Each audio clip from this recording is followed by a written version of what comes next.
All right, what's up, gang? Haven't seen you for a while, but I wanted to make another video, and this one is about interviewing, specifically for sales strategy or marketing analytics roles, and you get case studies. So it's very common.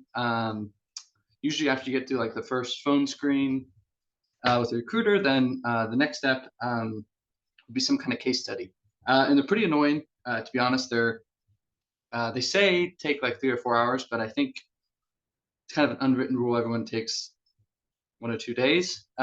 So they are a bit annoying to complete, but they're very common. So might as well get good at them. And this is going to be a multi-part video series. So this is just part one. I'm not sure how long this will be. This might just be maybe 10 minutes. I'm kind of just going to walk through the overview.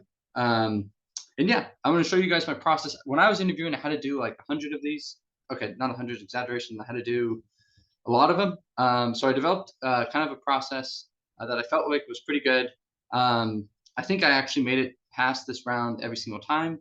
So yeah, I'm excited to share with you how I did. And let me share my screen. Um,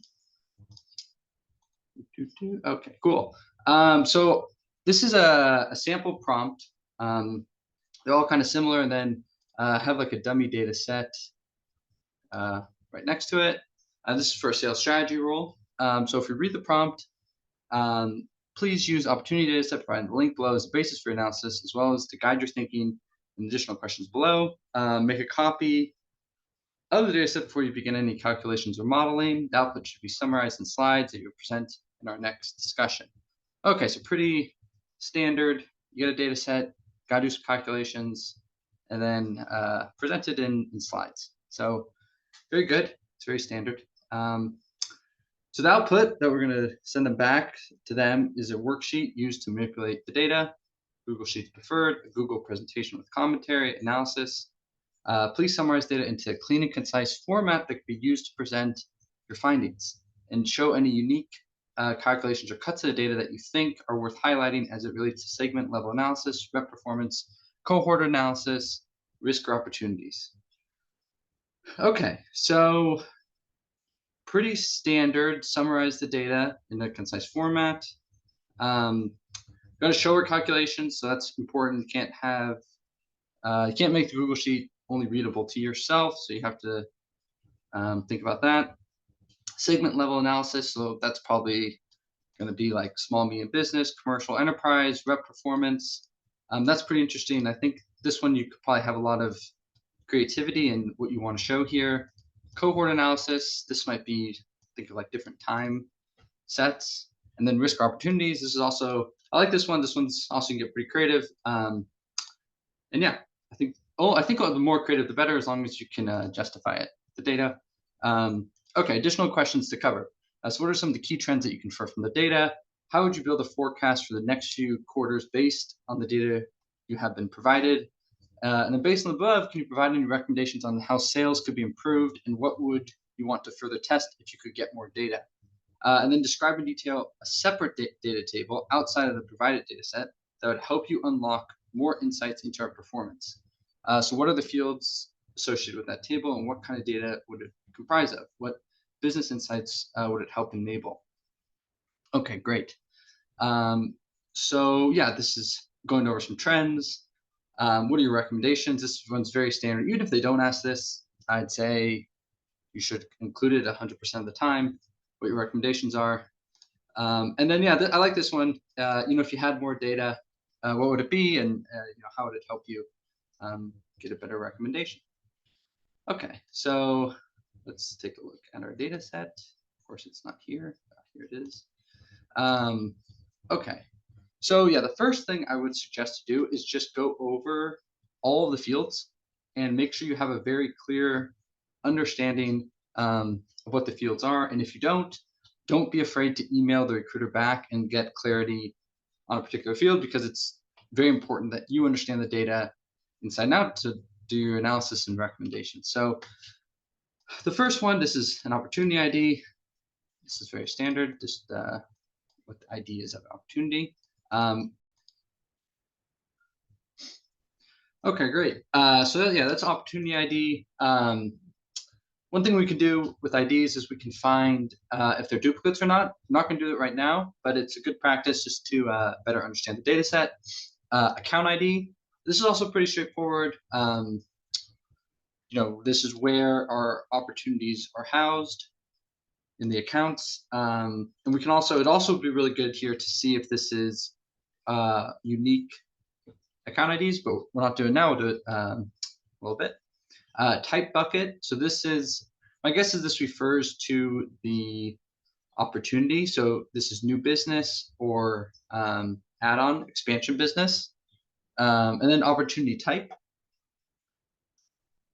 So this is new enterprise or expansion self-service. Now these two, I'm just looking at this data set kind of brand new. These are a little bit confusing. So I'd have to think about this a little bit more. And this might also be a good opportunity to email the recruiter to get more clarity between these two if they're not clearly defined in the instructions. Okay, so we're going to come back to those two. Fiscal period. So Q4 2019. Let's just see if this is okay. So it's Q4 2019 and Q1 2020. So we're looking at 2 quarters worth of data right off the bat. Since it's 2 quarters, I'm thinking a quarter over quarter analysis makes a lot of sense. So I'm already thinking that could be one of our views. And something I like to do when I'm going through the data set and just have ideas, I just kind of open up a new tab here and just call it ideas. And we're just going to start jotting down ideas, and then we can always refer back to it if we need some inspiration or kind of what we were thinking about earlier. It's just good practice. Created date.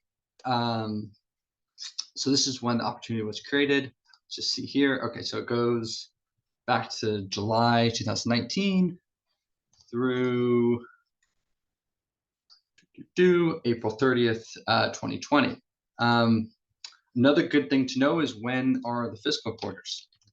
When are the company's fiscal quarters? You can probably look this up online, or most of the time they'll specify it in the prompt.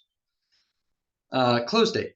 So this is when the opportunity closed. Let's see. So November 1st, 2019 through April 30th, 2020. So that's pretty clean. So it looks like, just based off that, it looks like the fiscal quarters go from November through January, and then that would be Q4, and then Q1 is February, March, April. So it looks like this fiscal period coincides with the close date, just based on how the timing aligned. So stage bucket. So let's see, we have close, lost, close won. This is very clear. So all the opportunities either closed or won. That's not super common, right? A lot of these data sets, you'll get a lot of opportunities are open and they're in certain stages. So that just involves a little bit more analysis, but this is nice. It's a bit clean. Stage. So this looks like it's a repetitive field. Rep ID. So this will come in handy when we do our rep analysis. Rep role. So this looks like what segment they're in. So enterprise, mid-market, and small, medium business, SMB, and then lead source. So this is where we're getting our leads from. So chat inbound, pilot, sales, a lot of different ones. Looks like some are sales forms, support. So some are coming from support, some of them are coming from marketing.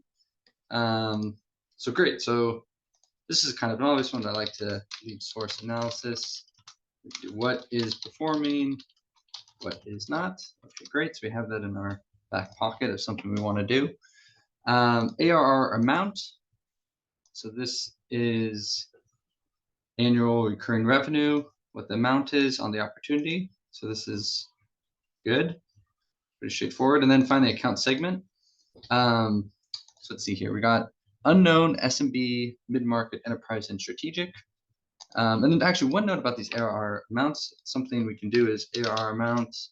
Let's take a look at the outliers. Sometimes you get some super huge deals that maybe just don't make sense in the context, and that might be something that we want to kind of take a deeper dive in if we can. And if we're not, we can, that's where that extra data set that, we had a wish list of what data we would want, that's where we could kind of use that.